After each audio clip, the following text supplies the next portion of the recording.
Bismillahirrahmanirrahim. Assalamualaikum warahmatullahi wabarakatuh. Waalaikumsalam warahmatullahi wabarakatuh. Bismillahirrahmanirrahim. Hari ini saya diberikan kesempatan oleh Ibu Kepala Sekolah untuk berkumpul dengan rekan-rekan guru SDN Sinarsari dalam rangka mendiseminasikan budaya positif. Ini ada di modul 1.4 pendidikan guru penggerak. Budaya positif ini tentu akan sangat bermanfaat sekali materinya, karena ini berkaitan dengan bagaimana cara kita mendidik murid-murid di sekolah. Karena tentunya kita sadar betul bahwa posisi kita di sekolah ini adalah sebagai seorang pendidik yang erat hubungannya dengan murid. Untuk mengimplementasikan budaya positif di sekolah, tentunya ada beberapa hal yang harus kita ketahui dulu. Ini adalah konsep-konsep inti budaya positif yang perlu kita ketahui.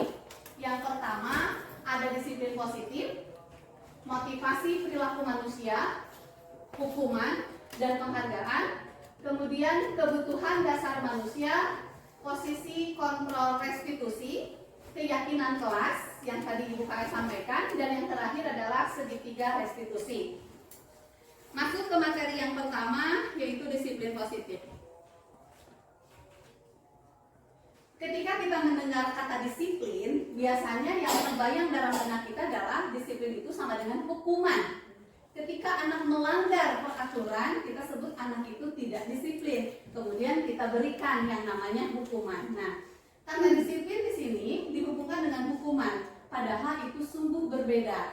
Karena belajar tentang disiplin tidak harus dengan memberikan hukuman. Justru itu adalah suatu alternatif terakhir dan kalau perlu tidak digunakan sama sekali. Kemudian menurut Ki Hajar Dewantara, Bapak pendidikan kita, yang menyatakan bahwa di mana ada kemerdekaan, disitulah harus ada disiplin yang kuat. Sungguh disiplin itu bersifat self-disiplin, yaitu kita sendiri yang mewajibkan kita dengan sekeras-kerasnya, tetapi itu sama saja. Sebab jikalau kita tidak cakap melakukan self-disiplin, wajiblah penguasa lain mendisiplinkan diri kita. Dan peraturan demikian itulah harus ada di dalam suasana yang merdeka. Jelas ini hubungannya dengan kurikulum merdeka. Nah, kemudian masih tentang disiplin positif. Untuk mencapai kemerdekaan tersebut, dalam konteks pendidikan kita saat ini, murid diciptakan menjadi murid yang merdeka. Syarat utamanya adalah harus ada disiplin yang kuat. Disiplin yang dimaksud di sini adalah disiplin diri yang keluar dari dirinya sendiri, yaitu motivasi internal. Jika kita tidak memiliki motivasi internal, maka kita memerlukan pihak lain untuk mendisiplinkan kita, atau motivasi eksternal disebutnya, karena berasal dari luar, bukan dari dalam diri kita. Contoh kecilnya, ketika kita melihat ada sampah, kemudian anak hare-hare tidak mengambilnya, berarti anak itu belum memiliki motivasi internal. Mereka masih membutuhkan orang lain untuk membuatnya disiplin. Nah, mari nanti kita coba bagaimana sih cara menumbuhkan disiplin internal itu sendiri.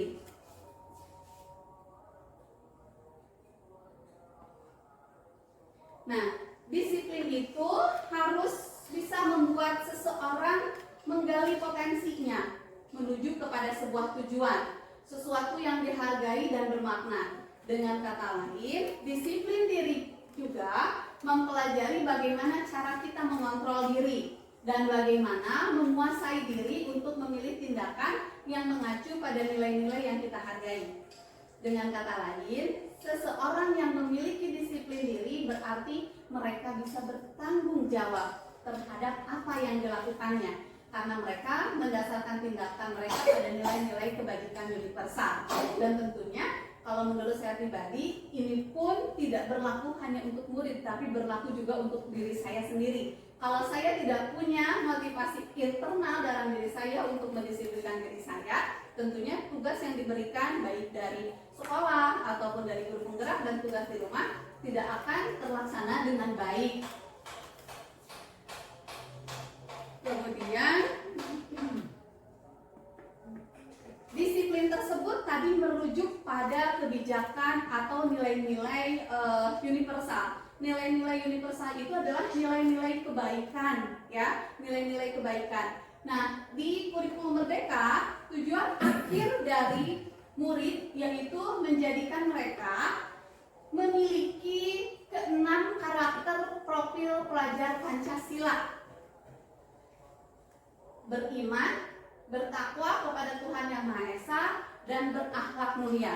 Nah, ini dimensinya ada 6, padahal subnya itu banyak sekali. Mungkin nanti insya Allah saya bagikan ya untuk sub dimensi yang masih berhubungan dengan profil pelajar Pancasila ini sendiri.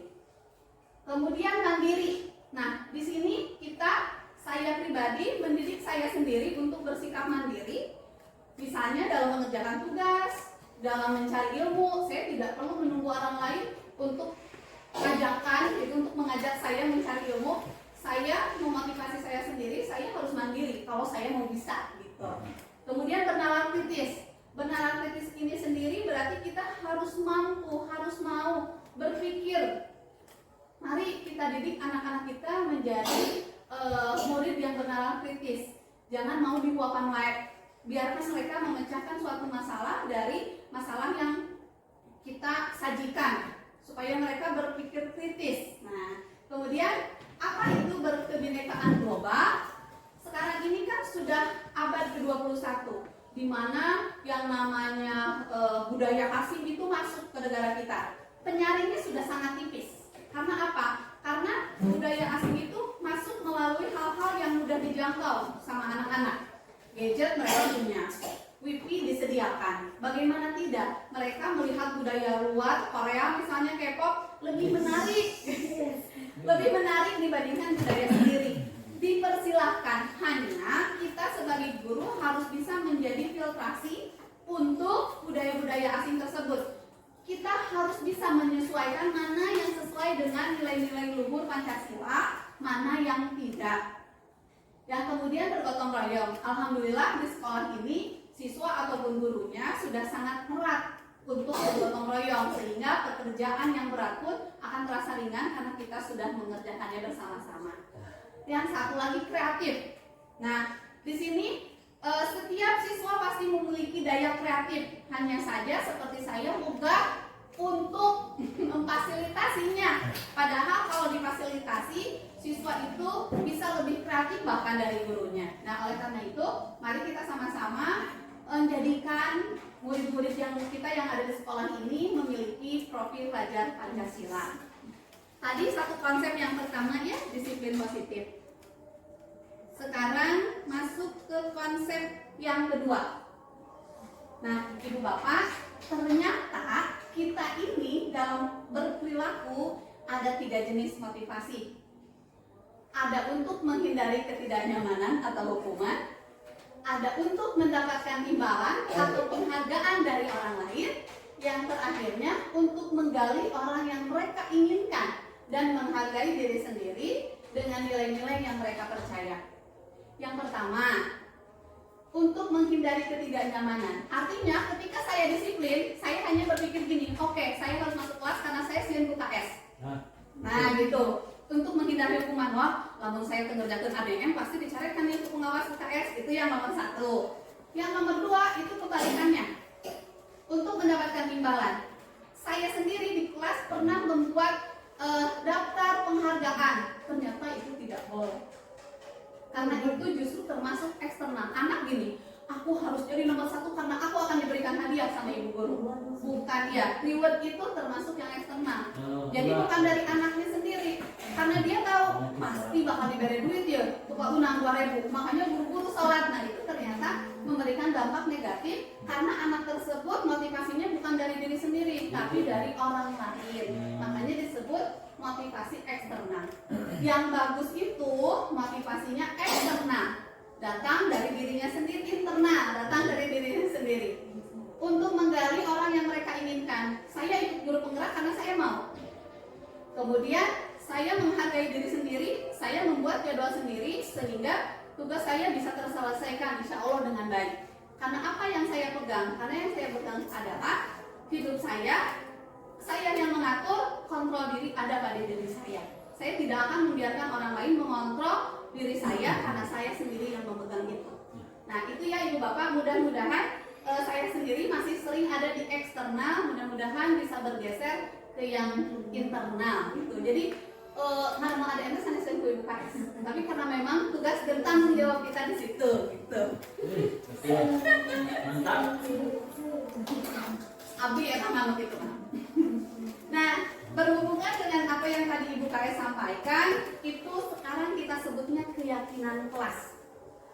Keyakinan kelas ini dari mana? Nilai-nilainya dari nilai-nilai kebajikan universal yang disepakati bersama oleh guru dan murid. Tidak lagi disebut peraturan karena keyakinan kelas lebih bersifat abstrak, berupa pernyataan-pernyataan universal, pernyataan dibuat dalam bentuk positif. Nah, Ibu Bapak Guru, hapunten, kalau untuk peraturan itu memang kita sering pakai. Tapi yang namanya peraturan kita aja sering melawannya. Ketika misalnya disuruh ini, ibugahnya begitu. Karena apa? Karena kita sendiri tidak meyakininya. Kalau misalnya kita buatnya keyakinan kelas, karena sudah diyakini oleh seluruh warga kelas, nanti akan ada waktunya kita mengembalikannya pada kelas itu sendiri. Saya balik lagi ke diri saya gitu ya. Ketika saya misalnya disuruh A sama ibu kepala sekolah, padahal itu saya tidak yakini. Ini mah ini gitu. Tapi saya nggak tahu nanti akan yang saya dapatkan apa gitu ya. Nah, keyakinan kelas ini dibentuk dengan cara murid-murid diajak berdiskusi. Awalnya memang dari peraturan, karena pasti untuk level SD mereka belum paham. Mereka menyampaikan, apa sih peraturan yang harus kita buat di kelas supaya ini. Pasti mereka bilang gini, dilarang membuang sampah sembarangan, dilarang berisik, semuanya memakai kata negatif, dilarang jangan. Nah, kemudian bagaimana caranya kita mengubah kalimat negatif itu menjadi kalimat positif atau kalimat baik? Ketika dilarang membuang sampah sembarangan, kita rubah menjadi buanglah sampah pada tempatnya. Belajarlah dengan tenang. Jajanlah pada waktunya, misalnya seperti itu. Waktu. Nah gitu, datang tempat waktu, bukan jangan terlambat. Karena itu merupakan paksaan dari kita sebagai guru terhadap anak-anak. Nah, keyakinan kelas yang berdasarkan nilai kebajikan ini tidak perlu banyak-banyak. Cukup 3-7 saja dibuat keyakinan kelasnya untuk mempermudah mengingatnya dan menjalankannya. Kemudian keyakinan yang sudah disepakati misalnya ditulis atau di-print di sebuah karton dan itu ditandatangani atau misalnya dipakai cap jari bahwa anak sudah membuat MOU bahwa mereka akan melaksanakan keyakinan ini. Itu mungkin ya, insya Allah nanti saya juga sudah praktek di kelas ini dan alhamdulillah sudah muncul keyakinan mereka gitu ya. Termasuk juga saya mempraktekkan ini di rumah terhadap anak saya dulu sebelum orang lain. Ternyata alhamdulillah ini lebih efektif daripada saya bilang gini, Kamila kamu bangun jam 5 atas dorongan saya. Sekarang karena dia sudah menuliskan keyakinan sendiri, bangun itu paling telat 5:30 dan tidak bete. Amuk-amukan gitu ya, utamanya mah itu gitu ya. Jadi kalau misalnya nanti teman-teman mau mempraktekkan ini, insya Allah saya bantu kalau misalnya membutuhkan bantuan. Oke, selanjutnya setelah keyakinan kelas, kita ada kebutuhan dasar manusia. Betul tidak bahwa kebutuhan dasar kita ini adalah ini yang 5? Kebutuhan untuk bertahan hidup? Pastilah. Kasih sayang dan rasa diterima? Tentu. Kebutuhan kebebasan, kesenangan dan penguasaan. Terkadang kita bersikeras dengan sikap kita seperti ini yang untuk melindungi diri kita, untuk bertahan hidup, ya. Kemudian kasih sayang dan rasa diterima ketika misalnya ada orang yang membutuhkan kita atau teman yang membutuhkan kita membantu mereka, itu sudah menunjukkan rasa kasih sayang. Dan orang yang diberikan kasih sayang tersebut pasti akan merasa, ih, saya diterima, saya senang, terpenuhilah kebutuhannya. Kemudian kebutuhan kebebasan. Contohnya seperti saya, misalnya hari ini ada kegiatan ini, kemudian saya malah berpakaian tidak sama. Ya, saya. Oh, Bapak tidak sama. Nah, itu tuh bisa jadi Bapak ataupun saya sedang memenuhi kebutuhan kebebasan. Nah, Itu tuh belonging. belonging itu memiliki. Masa? Kebutuhan kesenangan.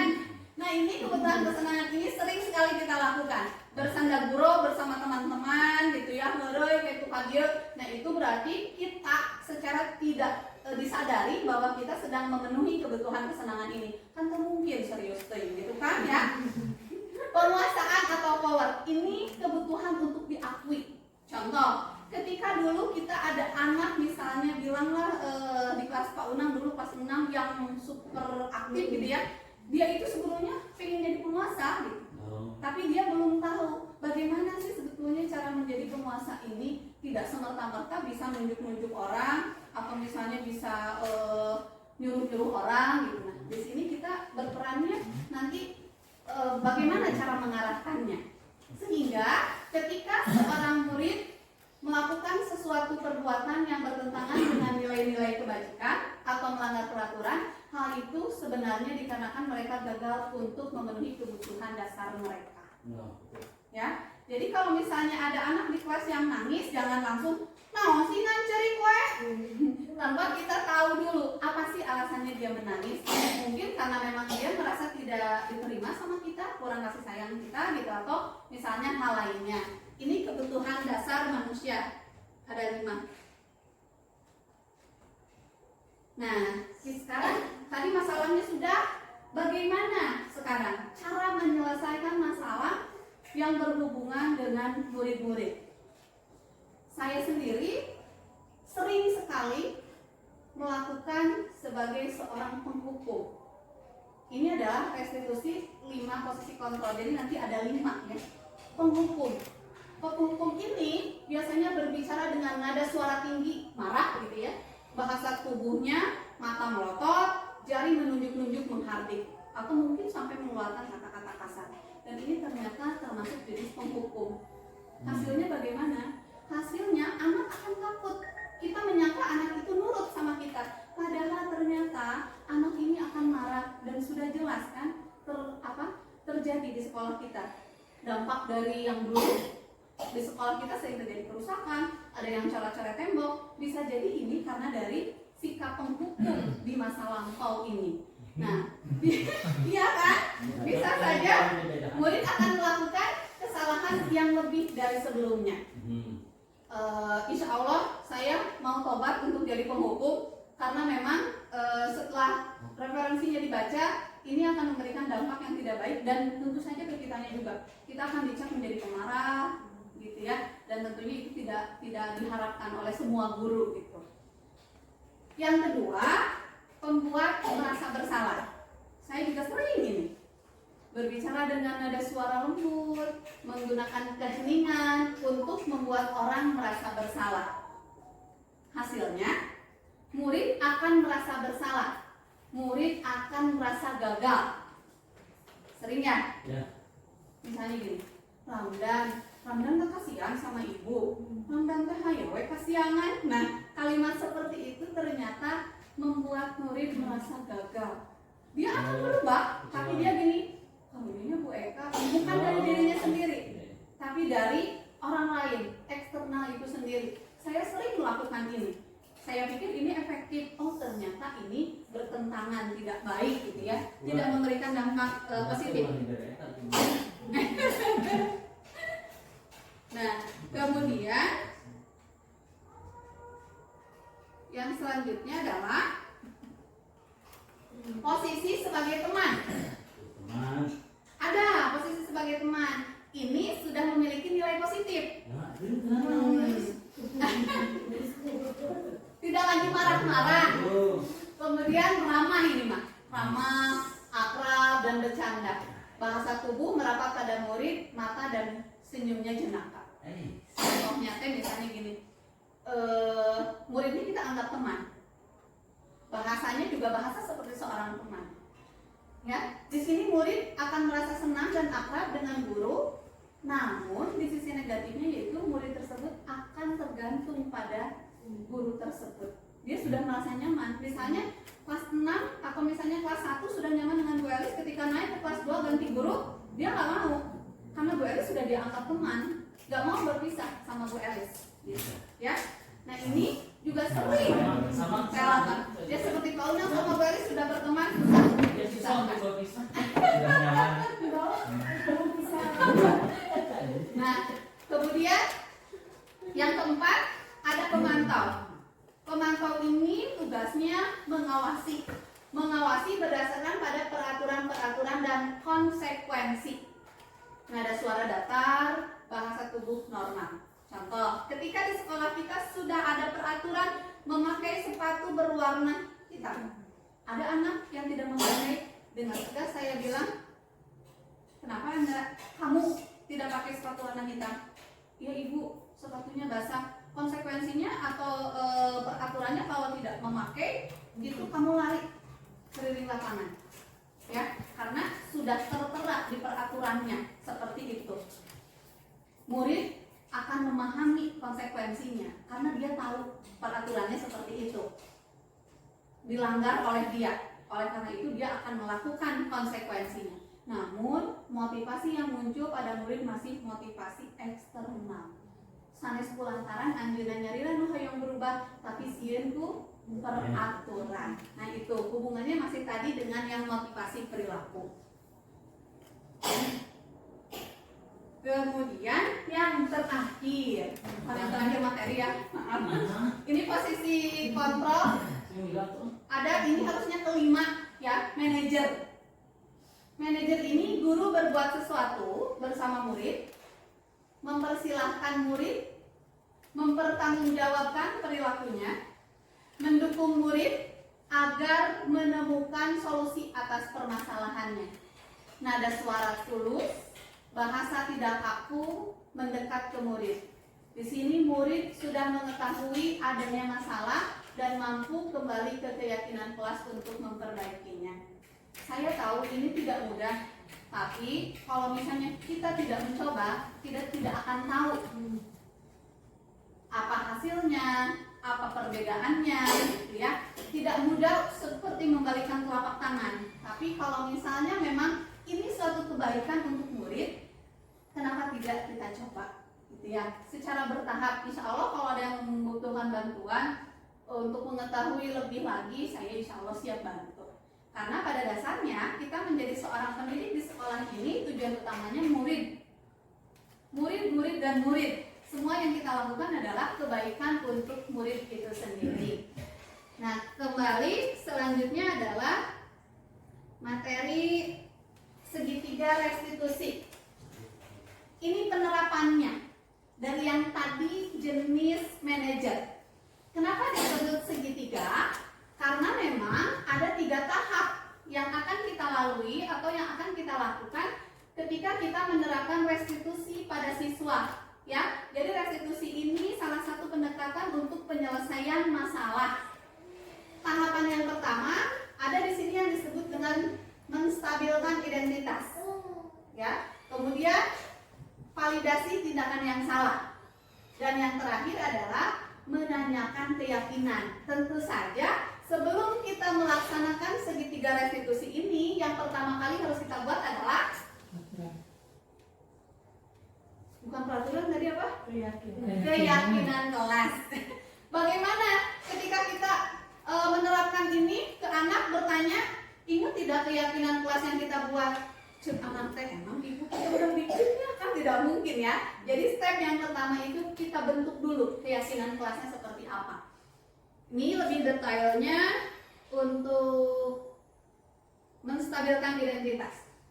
Mungkin ini akan terdengar asing ya, Ibu dan Bapak, karena memang sepertinya ini tuh membenarkan apa sih yang siswa lakukan itu. Menstabilkan identitas artinya mengubah identitas anak dari orang yang gagal karena melakukan kesalahan menjadi orang yang sukses. Saya sendiri kalau di rumah anak saya melakukan kesalahan, pasti saya bilang, dah kamu mah, coba muntah di teh gitu. Nah secara tidak langsung ibu oge gitu ya, itu tuh anak tuh jadi merasa gagal. Nah kita tidak boleh melakukan itu lagi. Mari kita rubah menjadi reflektif. Kita harus meyakinkan si anak dengan cara mengatakan kalimat-kalimat ini. Berbuat salah itu tidak apa-apa, dan kita juga sering melakukan kesalahan, tapi kita tidak pernah mau anak melakukan kesalahan. Kita mah sering melakukan kesalahan. Tidak ada manusia yang sempurna, betul. Saya juga pernah melakukan kesalahan seperti itu. Kita bisa menyelesaikan ini, atau bapak dan ibu tidak tertarik mencari siapa yang salah, tapi bapak dan ibu ingin mencari solusi dari permasalahan ini. Kamu berhak merasa begitu. Apakah kamu sedang menjadi teman yang baik untuk dirimu? Kita kembalikan lagi kepada siswa. Kita akui dulu bahwa kita pribadi juga pernah suka melakukan kesalahan. Sekali lagi, tidak untuk membenarkan apa yang mereka lakukan, karena di tahap 2 kita akan melakukan validasi tindakan yang salah.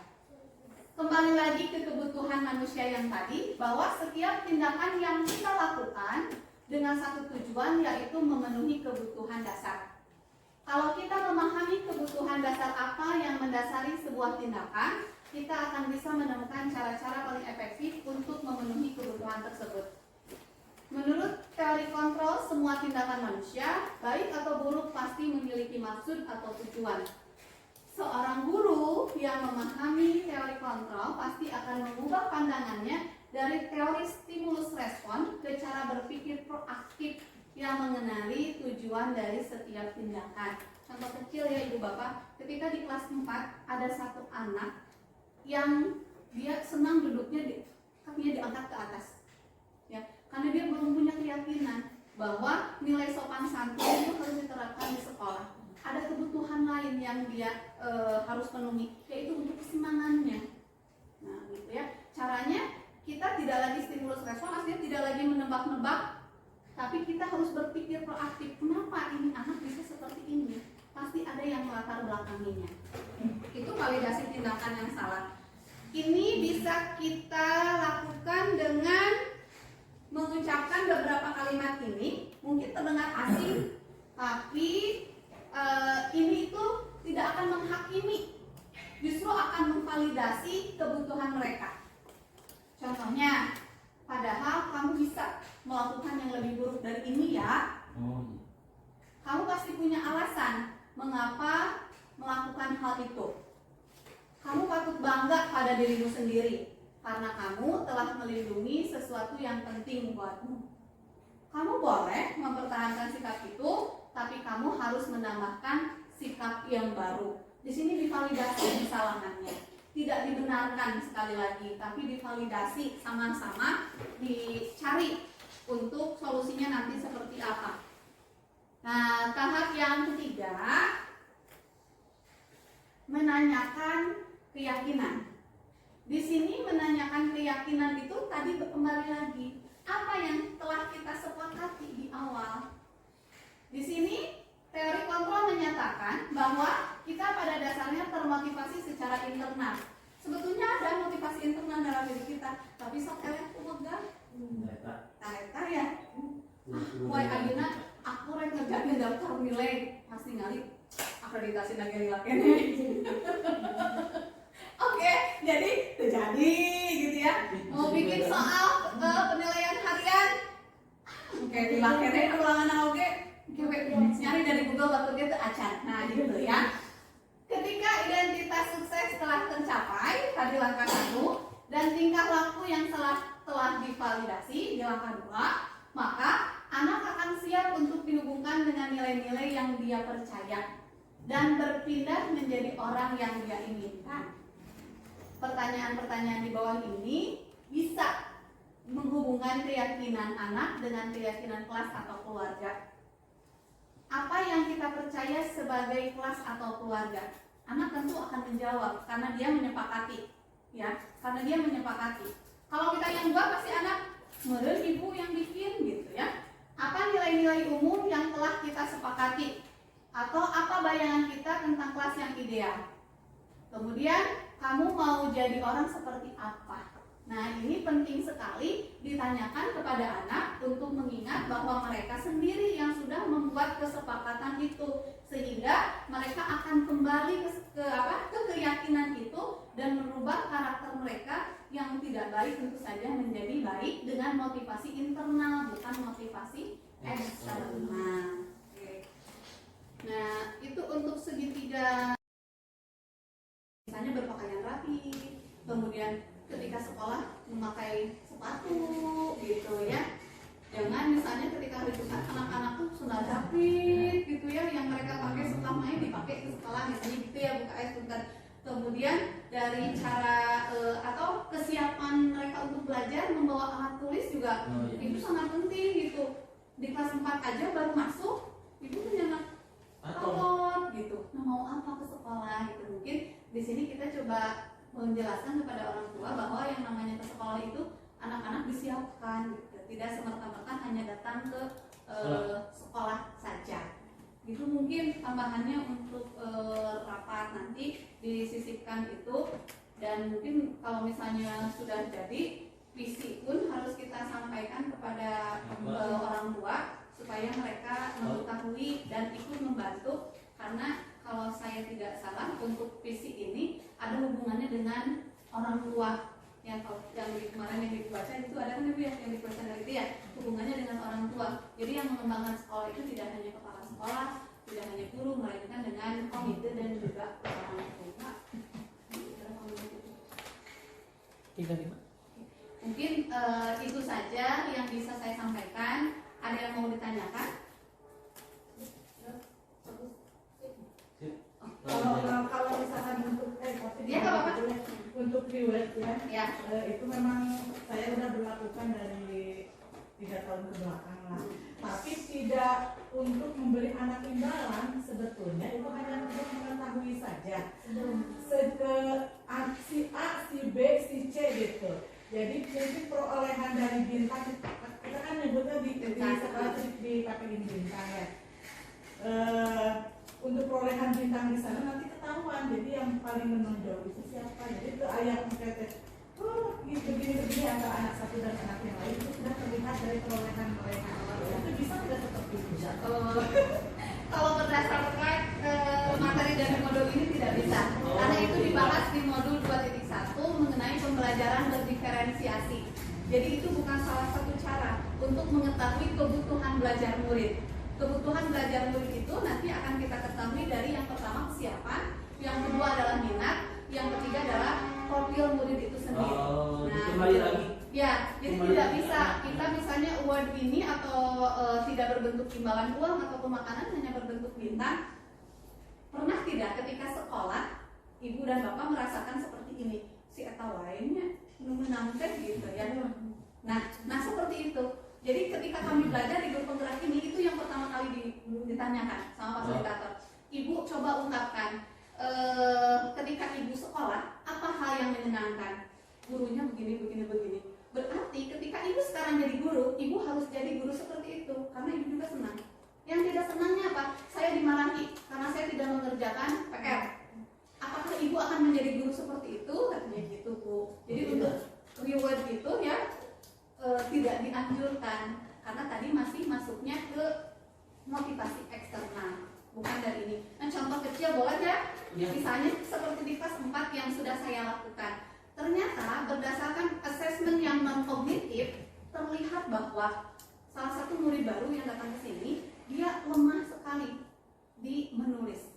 Tapi ketika dia berbicara, itu di atas teman-temannya.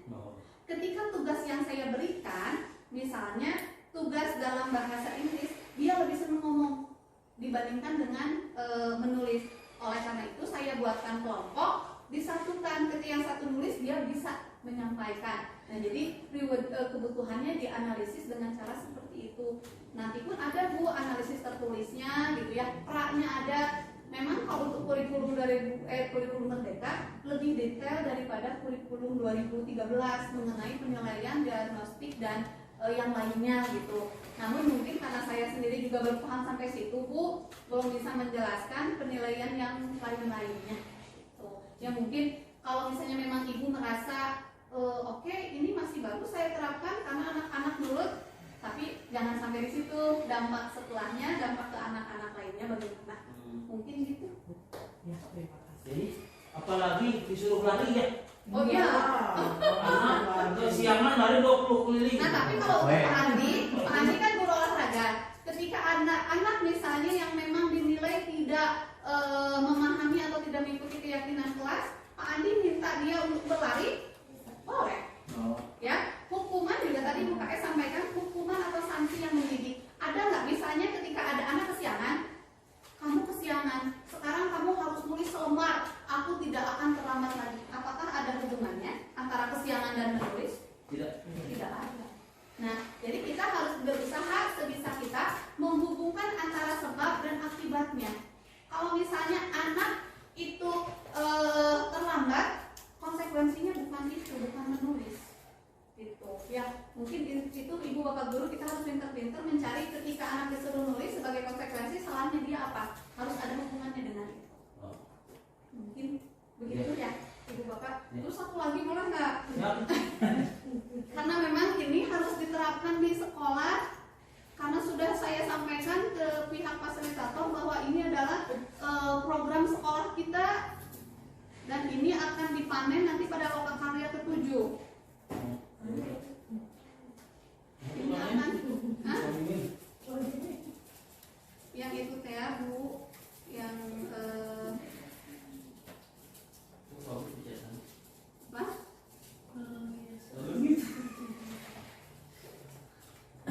Aksi nyata.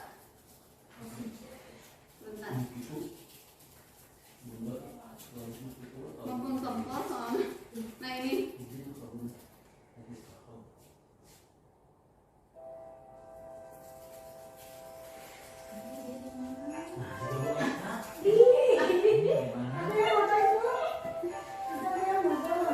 Nah ini visi saya sendiri, mewujudkan generasi berkarakter baik dan literat.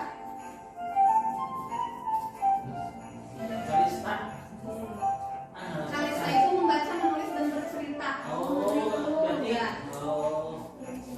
tapi kurang ada Kalista. Ini fotonya pada saat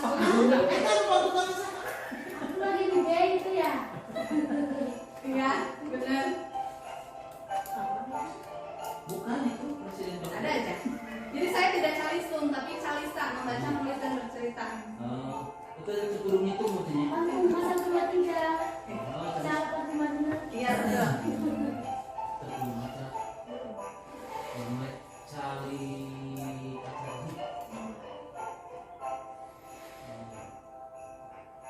Oh, sejak begitu.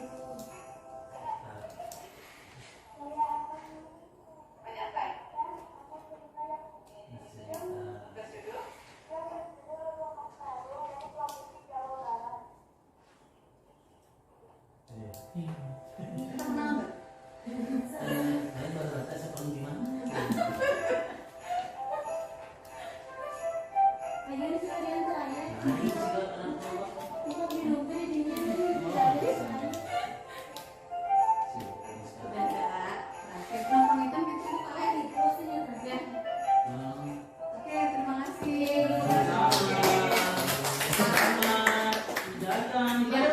Terima kasih untuk rekan-rekan dan ini calista ini saya jadikan jargon sekolah kita karena yang saya rasa gitu yang dibutuhkan tuh ini gitu, membaca, menulis dan bercerita ini, tapi untuk kelas atas, untuk kelas bawahnya belum tahu. Baca tulis santun.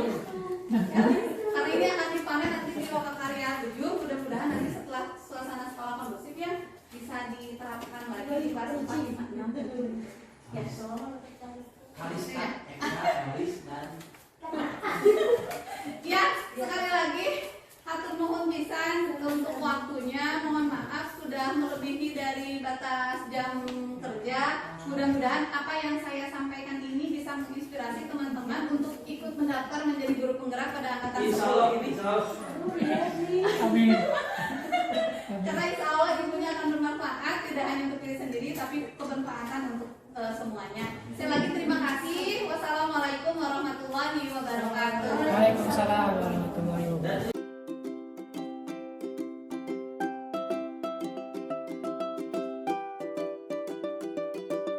Bismillahirrahmanirrahim. Assalamualaikum warahmatullahi wabarakatuh. Apa kabar hari ini?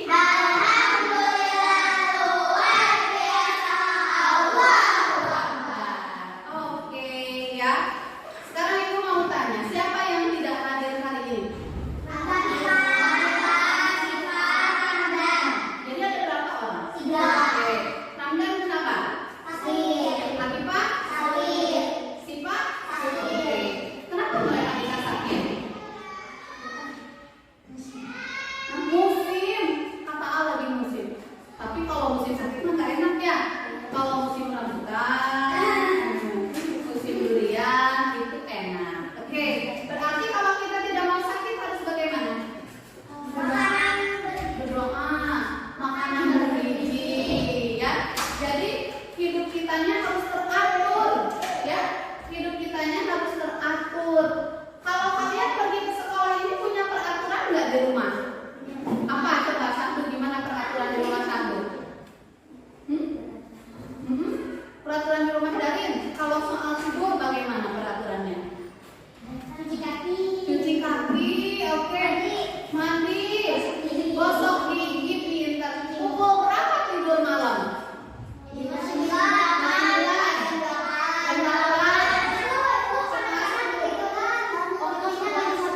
Oke, TV-nya nggak dimatikan. Itu namanya peraturan. Kalau misalnya kita peraturan di rumahnya tidurnya pukul 9, terus tidurnya tapi pukul 10, kena marah nggak? Siapa yang marah? Ayah, mama. Oke. Nah, supaya ibu tidak marah sama kalian di sekolah ini, ibu tidak membuat peraturan, tapi kita membuat keyakinan kelas. Siap? Oke. Tepuk semangat.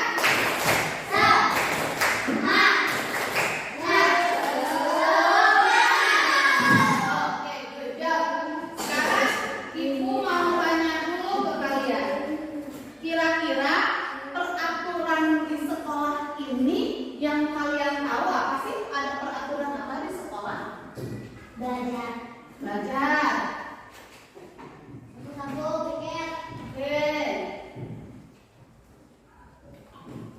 Berarti menyangkutnya dilarang gitu ya? Dilarang apa sih? Membuang sampah sembarangan. Iya, membuang sampah sembarangan. Oke. Itu contohnya, ya. Sekarang ibu mau kasih kalian kertas. Kalian tuliskan per kelompok. Ini Rafa, Basir, sama Al satu kelompok bertiga.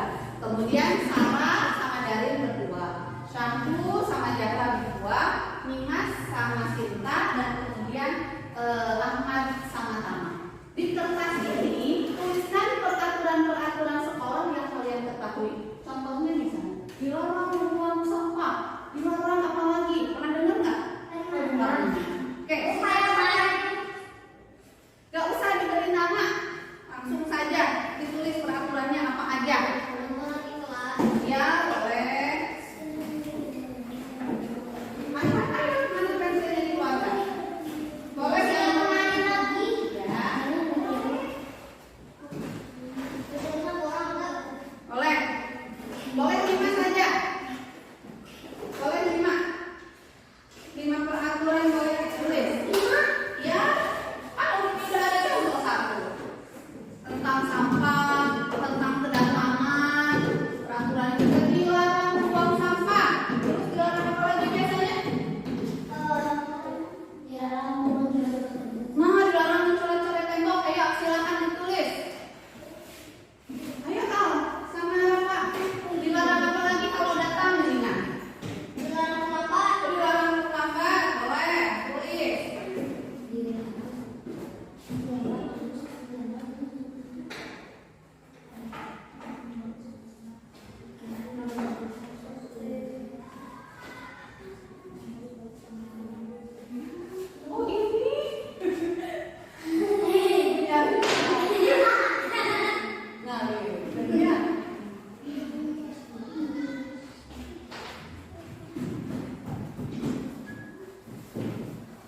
Ya, oh.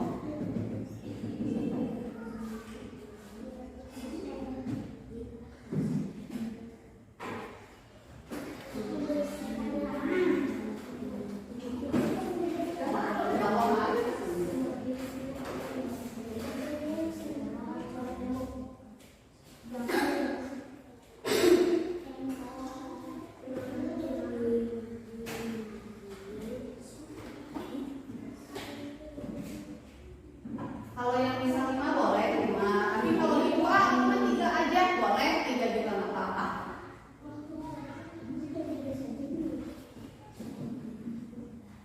Peraturan-peraturan sekolah yang biasanya suka diucapkan apa?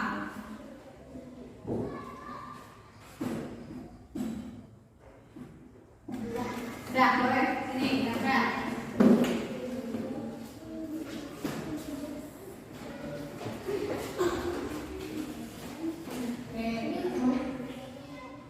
Oke, thank you. Makasih dari sama Sarah.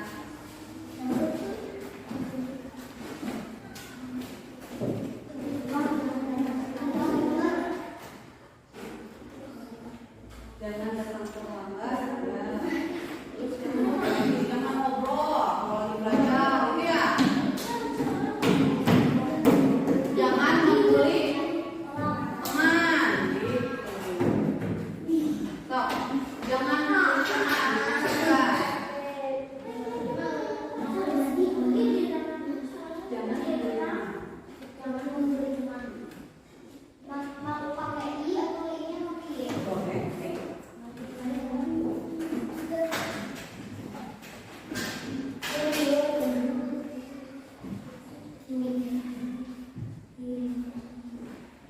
Hamdan sakitnya kasih apa yang paling lama sakitnya?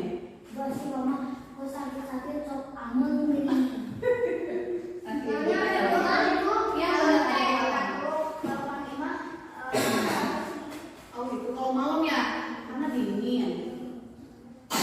Ya, boleh Kak. Sini. Ya, terima kasih. Ya, orang lainnya kita tunggu.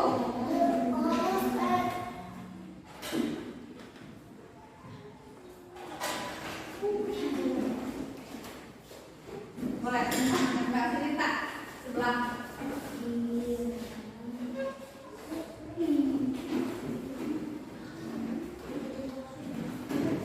Oke, terima kasih. Sekarang oke, jaga sama Syahdu, sama jaga di tempat. Boleh. Satu lagi ya, dari Al sama Basir sama Rafa, boleh kan Mas itu? Rafa kan? Apa Pak? Udah 4. Boleh sini sama aku.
bahwa kalau sudah malam saatnya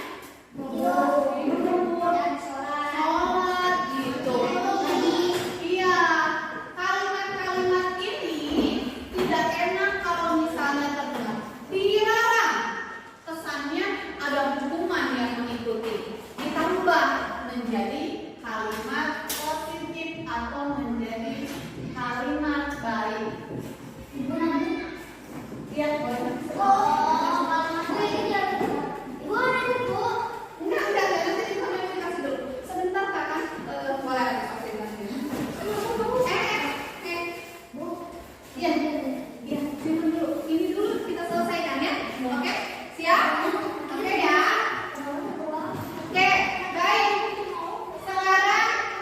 Sekarang kita mau merubah ini ke dalam kalimat positif. Halo? Yang pertama peraturannya dilarang. Enggak. Ibu tulis dulu di sini lupa. Membuang sampah sembarangan. Sama juga sama aja lah ya. Oke, jauh. Dilarang terlambat. Kita ini aja ya. Cari yang samanya ya. Dilarang membuli teman. Terus tadi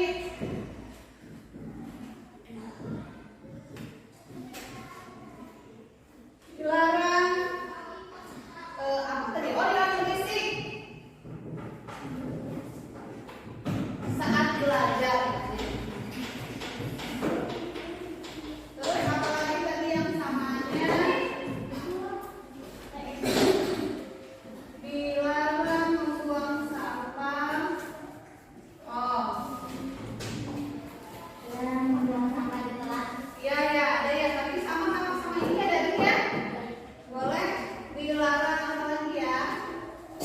Dilarang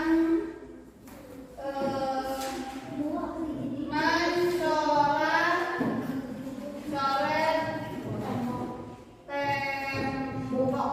Oke, Ibu rasa 5 cukup.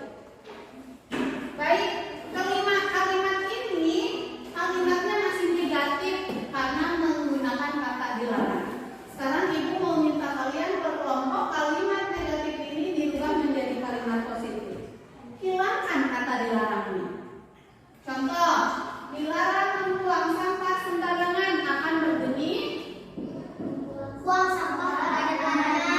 ingat, buanglah sampah pada tempatnya. Baik, sekarang kertasnya warna hijau. Silakan. 5 kalimat itu dibuat menjadi kalimat positif. Tulis lagi di sini. Ayo, bersegera. Nggak usah, ininya nggak usah ditulis, langsung aja kalimatnya jadi. Ayo Al, Nasir, sama Rafa.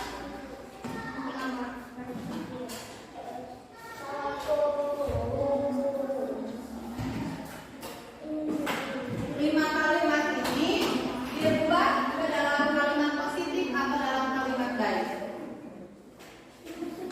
Ayo kerjasama. Ayo. Kerjasama. Tuh, dilarang membuang sampah sembarangan akan berbunyi sampah pada tempatnya ya, buanglah sampah pada tempatnya.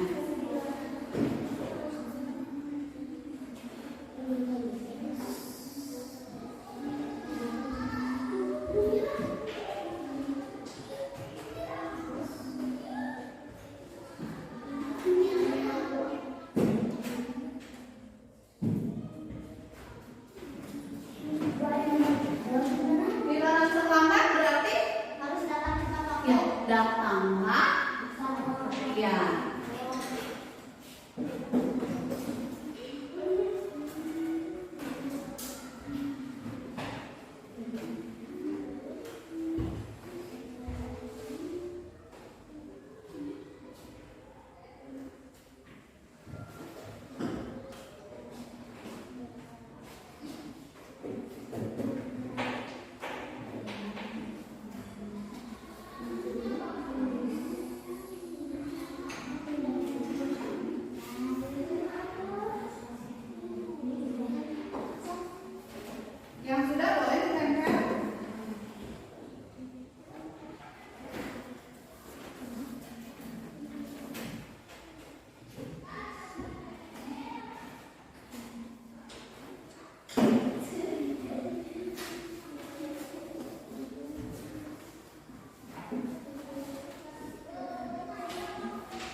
Dilarang berisik saat belajar. Harus tenang saat belajar. Ya, terlibat saat belajar.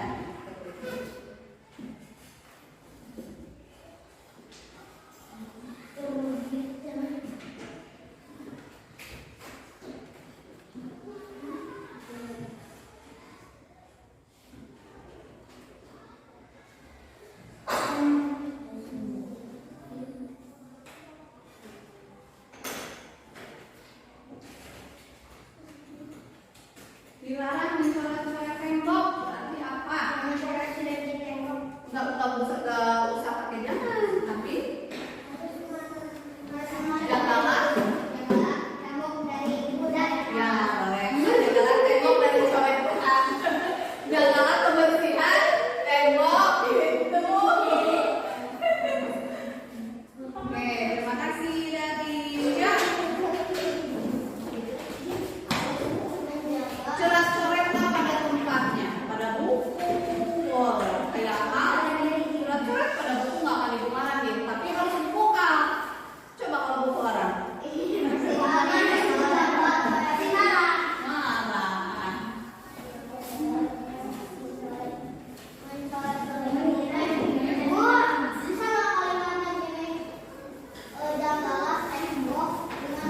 Boleh.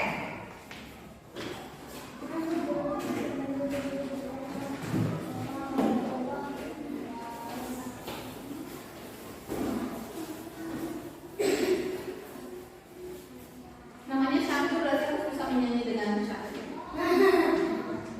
Iya, Syahdu lalatan.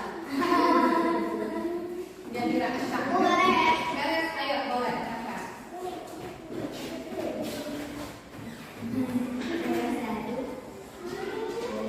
Ayo, nomor berapa yang belum? Udah, nomor satu tulisin aja. Keempat. Nomor empatnya apa tadi kalimat baiknya? Terlibat saat belajar. Sama apa? Nomor empat aja. Apa ibu tahu? Ya, terlibat saat belajar.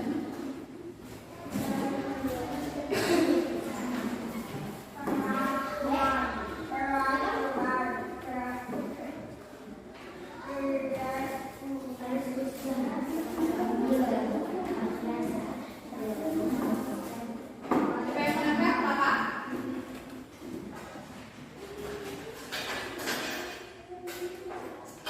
Oke, baik.